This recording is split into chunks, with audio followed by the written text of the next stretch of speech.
하나님의 말씀 출애굽기 1장 15절에서 22절입니다. 애굽 왕이 히브리 산파 십부라라 하는 사람과 부하라 하는 사람에게 말하여 이르되 너희는 히브리 여인을 위하여 해산을 도울 때 그 자리를 살펴서 아들이거든 그를 죽이고 딸이거든 살려두라. 그러나 산파들이 하나님을 두려워하여 애굽 왕의 명령을 어기고 남자 아기들을 살린지라. 애굽 왕이 산파를 불러 그들에게 이르되 너희가 어찌하여 이같이 남자 아기들을 살렸느냐.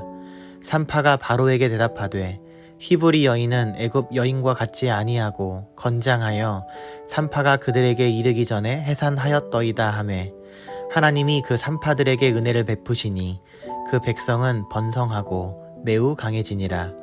그 산파들은 하나님을 경외하였으므로 하나님이 그들의 집안을 흥왕하게 하신지라.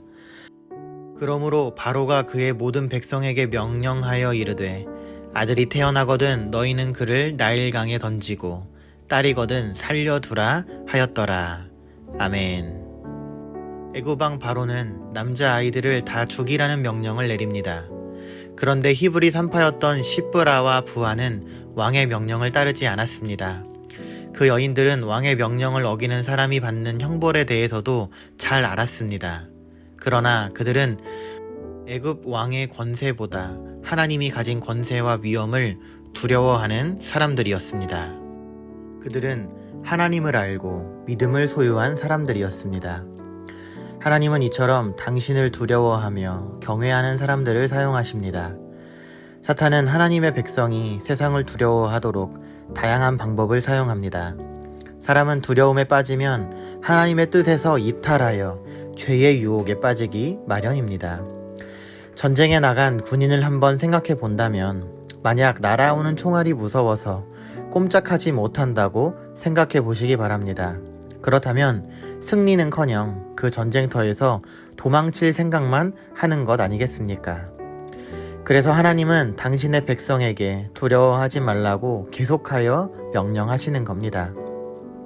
우리가 두려워해야 할 분은 오직 하나님 한 분이며 그 외에 어떤 것도 하나님의 권세 앞에서는 무력할 뿐입니다. 그러므로 하나님께 쓰임받기 원한다면 무엇보다 세상과 사탄이 주는 위협 앞에서는 담대하고 하나님 앞에서는 거룩한 두려움을 가져야 하는 겁니다. 하나님은 애굽 왕을 두려워하지 않고 하나님의 뜻에 순종한 십부라와 부하에게 은혜를 베푸셨습니다. 산파들은 포악한 왕의 명령에도 불구하고 하나님의 백성을 살리는 선택을 할 만큼 지혜로웠습니다. 그들은 바로의 추궁에도 지혜로운 답으로 위기를 넘겼습니다. 어느 날 바로는 산파들을 불러 왜 남자 아기들을 살렸는지에 대해 물었습니다.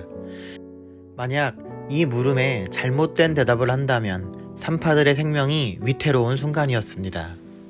그런데 산파들은 히브리 여인들은 애굽의 여인과 같지 않기에 그렇게 기운이 좋아 아이를 일찍 낳아버린다고 그렇게 말했습니다. 그들은 가장 적절한 답을 찾았고 위기의 순간을 넘길 수 있었습니다. 하나님은 당신을 경외하는 산파들에게 적절한 대답을 할 수 있도록 필요한 지혜를 주셨습니다. 이처럼 하나님을 의지하는 사람들에게 부어지는 지혜가 있습니다. 야고보는 하나님이 위에서 부어주시는 지혜는 성결하고 화평과 관용 그리고 선한 열매를 가득 맺게 한다고 말합니다.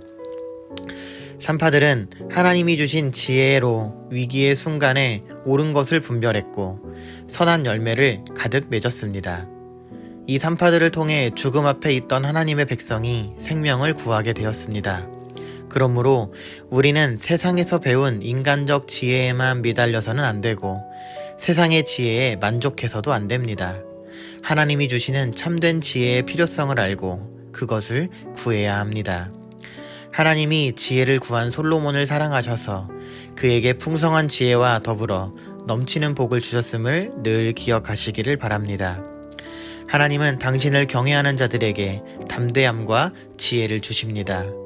우리가 하나님을 경외하는 굳센 믿음을 가질 때 방황하는 이웃을 돕고 세우는 일에 쓰임을 받을 수 있다는 이 사실을 꼭 기억하시기 바랍니다.